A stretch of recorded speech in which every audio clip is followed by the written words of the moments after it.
heating and an interruption to their supply, obviously at some point an engineer is going to have to go to that property using vans, using backwards and forwards, sometimes 2, 3, 4, 5 times. I'm sure you guys will know many examples of this. So what we're saying at Vericon is we're going to give you enough intelligent data so that you can make that visit the once or even zero, even cut a visit out so you don't even have to go. And that's done by the power of AI and automation. Also, we're going to be telling you about how through advanced AI and community learning and all of this data that comes into a system, how we can use that to understand a property's inefficiencies.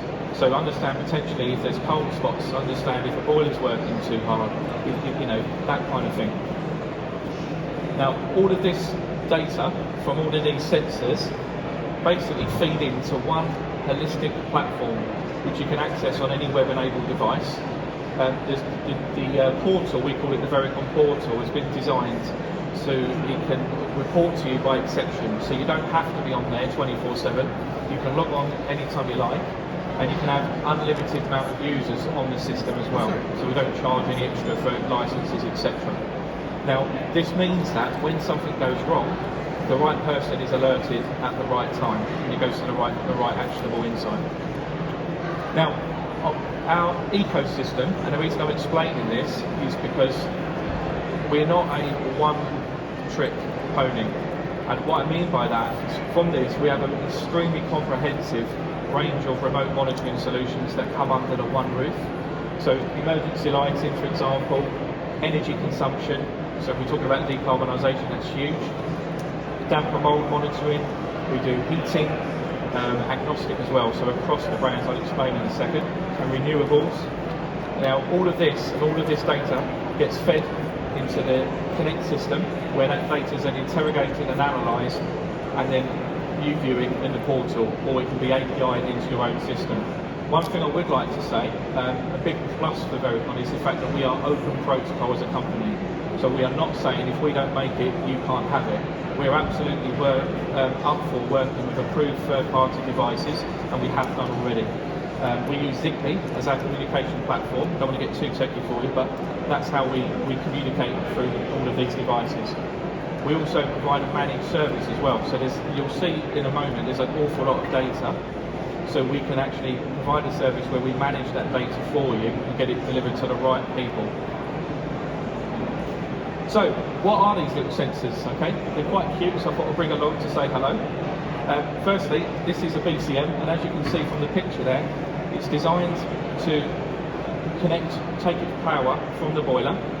And what this will be doing is constantly receiving metrics from the boiler.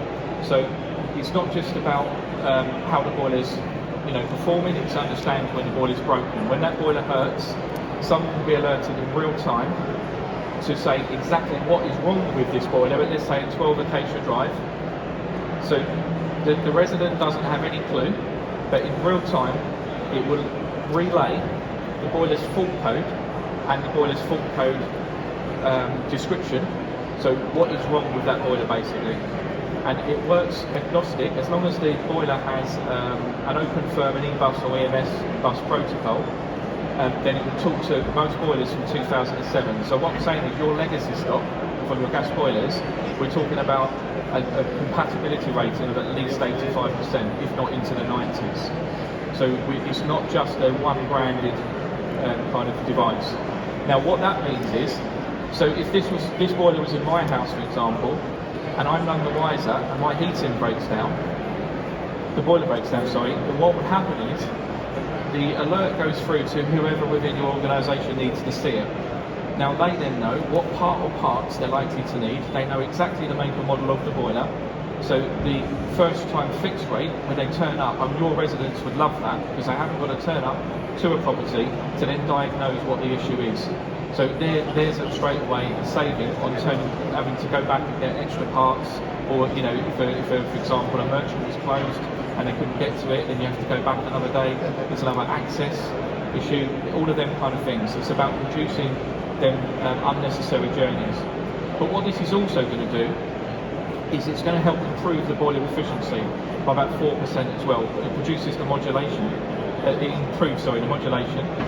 and it's a Class 6 BRE approved device, and RDSAP Category 6 approved device as well, available through SHDF funding, etc.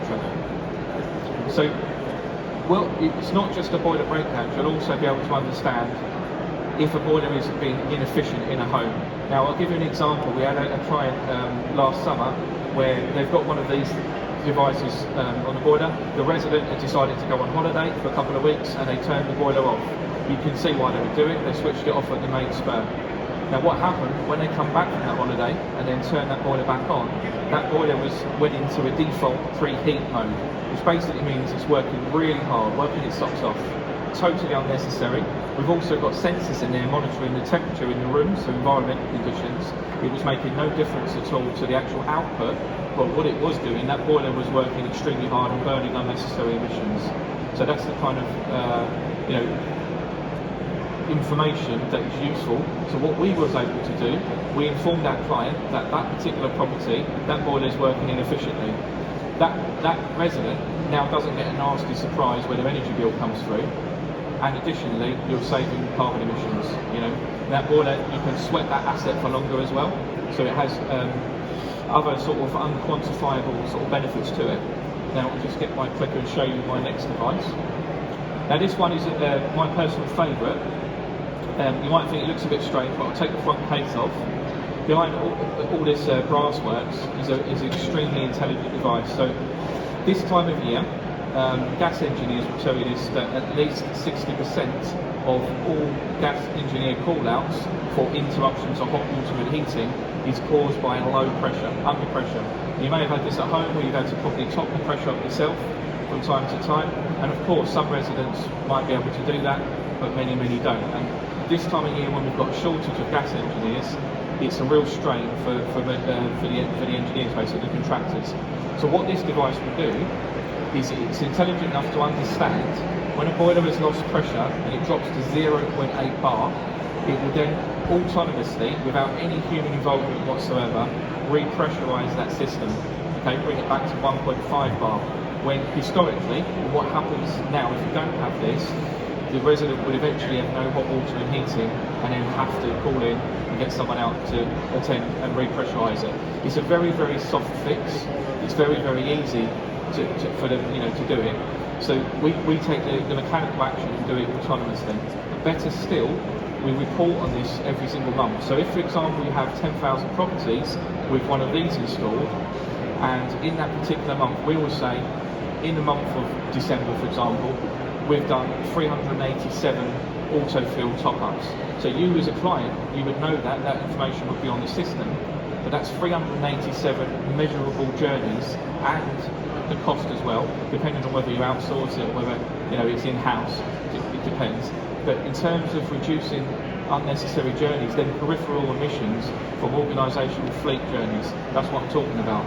Not on top of that, you've got a happy resident because they've not had, in most cases, they'll have no idea whatsoever that the system has lost pressure and this has kicked in and done its job. So this device is designed to last 10 years plus, as is the boiler control module that I showed you earlier. So we